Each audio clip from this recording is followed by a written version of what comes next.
Now, if we want to see the entire process, so these are just two components, right? The container itself and the runtime engine. Okay.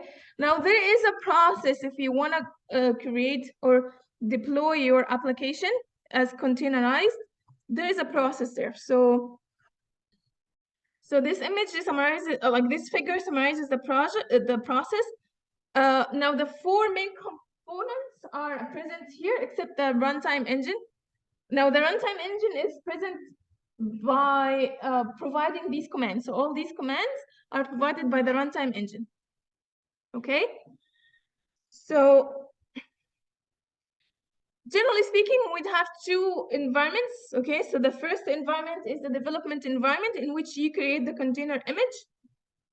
And then the second environment is the deployment environment. So that's the word deployment is just moving or reorganizing something from one place to another place. In the software industry, we use it to describe the movement from of the software application, typically speaking, to the production environment. Okay. So what happens in the development environment is that you have your application with all its dependencies as separate files in a working directory, maybe, okay? And then you want to create the image. So you use the build command in order to create a container image that contain your application and everything it needs. Okay? So you have this container image and you want to share it. So you want to make it available for others to access. How would you do that? You would send it to a container registry. Okay? And the command we use for that is the push command. So like you see, the push and pull are gonna remind you of how we work with Git, right? There is some overlap. It's not exactly, we cannot say that it is exactly a version control system. Now there are versioning of the container images, but it's not exactly version control system. It's just it's a registry. Okay, so that's where you share your images. Okay. Now in the deployment environment, so that's all what we need. Okay, now we have our application packaged. The package is shared. Now, anytime you want to use this package, you just need to download it. So use the pull command to download this image, container image. And then if you want to execute your application, you use the run command on the image. So when you run an image, it doesn't run by itself. A copy of it will be created. And that copy, that instance, is the actual container. So that's the actual application that it gets the application executed, is an instance or a copy from the image. Okay. Now every time you call you issue the run command, a new container will be created. So now problems don't accumulate. Okay.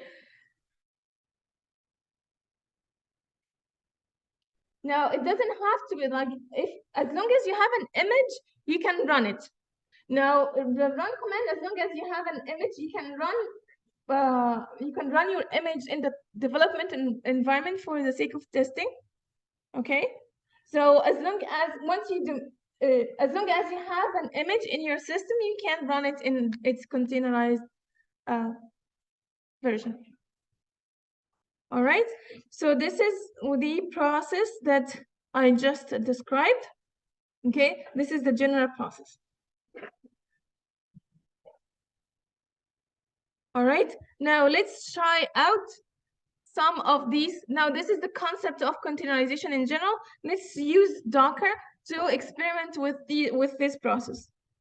Now, first of all, now when we start learning any new environment or in any new language, the tradition is to print hello world, right?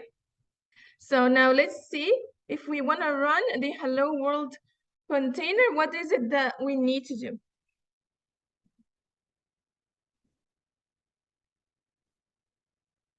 First of all, we need a runtime engine, right? So we need to install Docker. Now, Docker itself is a Linux based. So if you're gonna install it on a Linux, on a Mac or Windows, you need a virtual machine. But that's just an installation. So the difference between the different operating systems, it would only matter in the step of the installation. After that, it doesn't matter.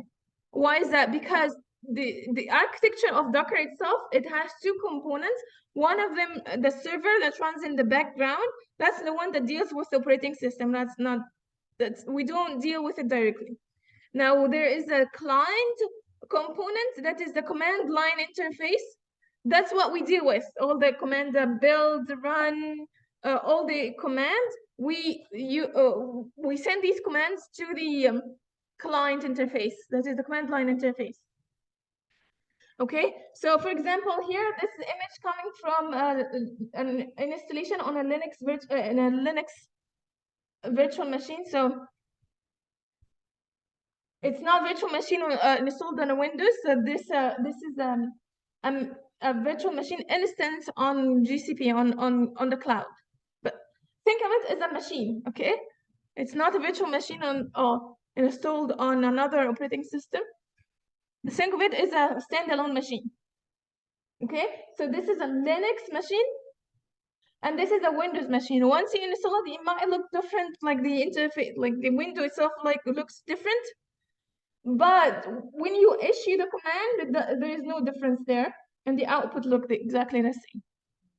Okay, so the images that you're gonna see on the slides are from a Linux machine, and the live example will be from Windows, and the Mac is not gonna be too different. Okay, it's gonna be pretty much the same. Once you just pass the installation step, everything should be the same. All right, so now there's one thing I wanted to point out.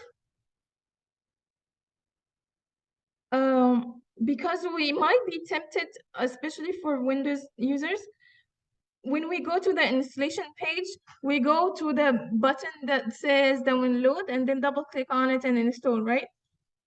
Now, there is an important step that we have to go through, okay, which is the system requirements or the prerequisites. Just go through the documentation, the steps needed to prepare your system, okay? Just to make sure that the system is ready, and then you install the Docker Engine machine. Because if you just download and install it, it's not gonna give you an error. That's the problem. It's like a silent killer. But it will try to start, and it will just keep trying to start forever. It doesn't actually start. All right. Another thing I wanted to point out, when you go through the instructions in a documentation, here, for example, this is the installation instruction for Windows, and then it takes you to a page on Microsoft site.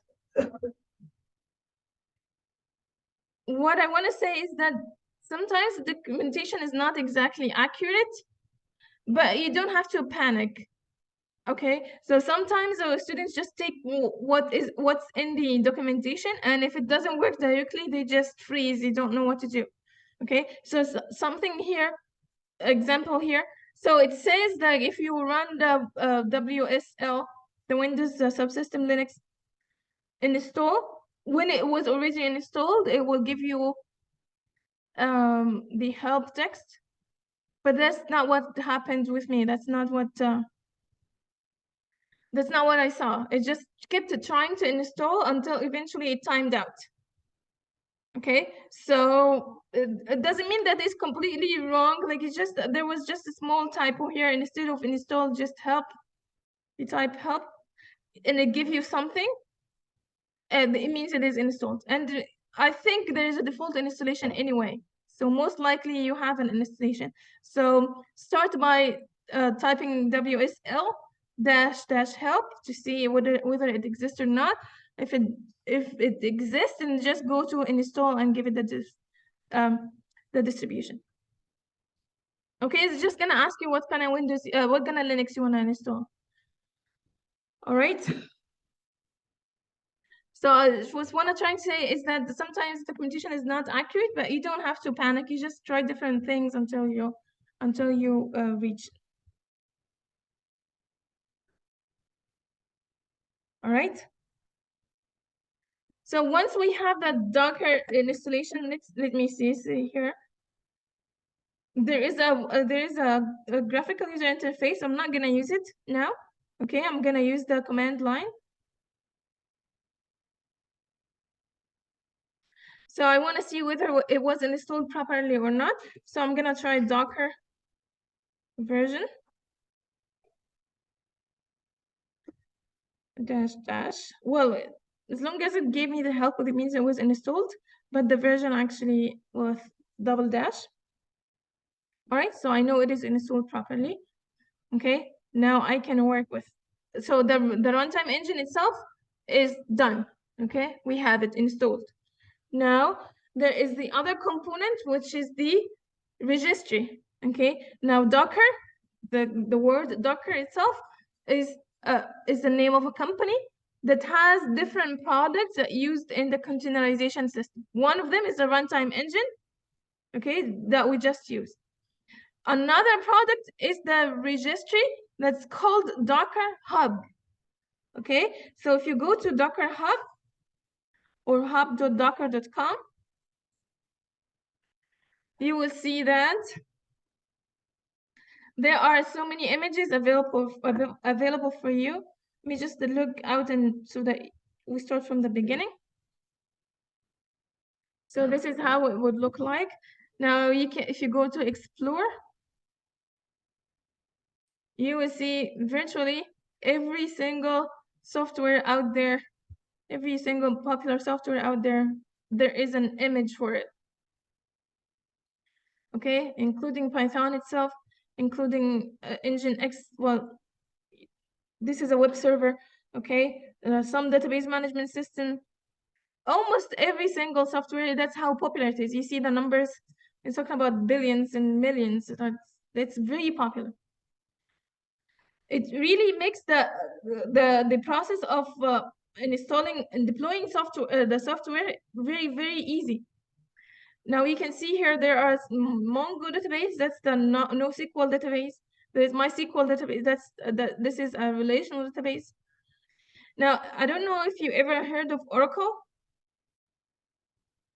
Oracle is a relational database management system that is very, or maybe I should say was very difficult to install. Was one of the most painful installation I have ever gone through. And if you do something wrong and you try to uninstall to start clean, you may ruin your entire system. It's very difficult. Now it's not a problem anymore because there is a container image. All what you have to do is if you have a runtime engine, you just get an image and run it. That's it. You don't have to go through all this painful process. Okay. So there is a reason why it is popular. Like we're talking about billions and millions, and like it is it's becoming more and more popular every day. It's becoming the industry standard. Okay. Now, out of all of these, we want to start. Now, there is the Hello World container that was meant for the starting point. Actually, also, you see, Docker itself is available as an image. And there is another image, the registry. So this Docker Hub is just a registry service provided by Docker. Okay. There are other companies that provide this service. It's just a software, really. You can just download this registry and have your own registry locally. Like if you want to have it a private server that has a registry, you can do that. Okay.